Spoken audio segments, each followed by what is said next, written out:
Apocalypse chapitre 12. La femme et le dragon. Un grand signe apparaît dans le ciel. C'est une femme.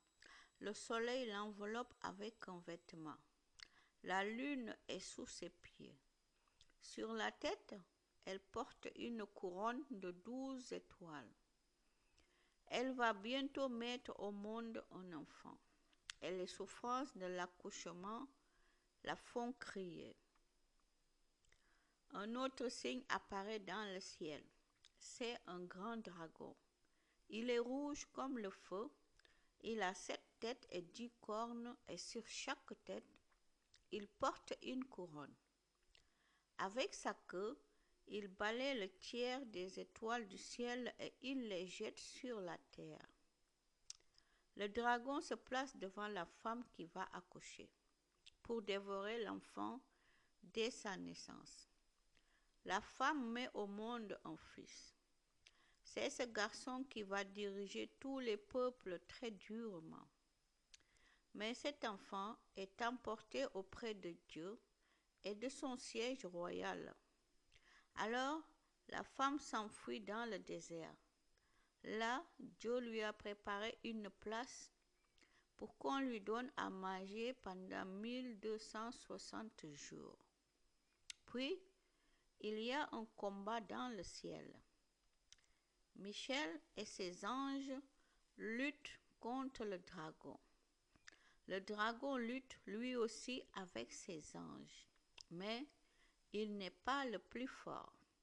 Ils n'ont pas le droit de rester dans le ciel, et le grand dragon est jeté dehors.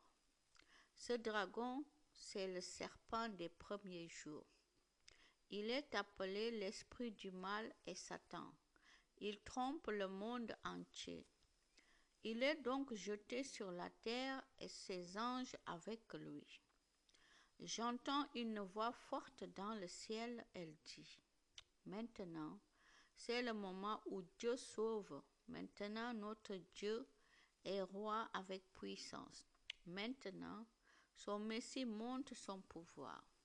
En effet, il a été jeté dehors, celui qui accusait nos frères et nos sœurs devant notre Dieu, celui qui les accusait jour et nuit.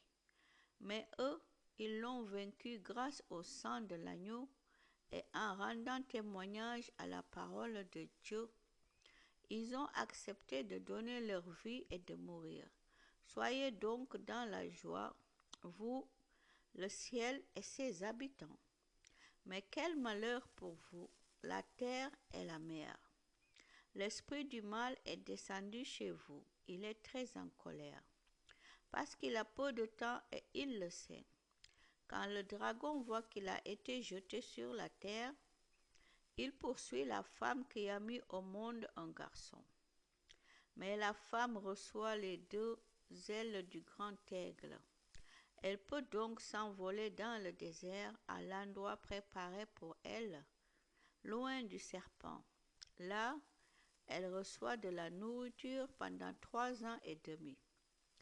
Alors le serpent crache de l'eau comme un fleuve derrière la femme pour que l'eau l'emporte. Mais la terre vient aider la femme.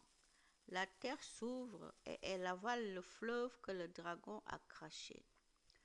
Le dragon est très en colère contre la femme et il part faire la guerre contre le reste de ses enfants, ceux-là qui obéissent au commandement de Dieu et qui sont les témoins de Jésus.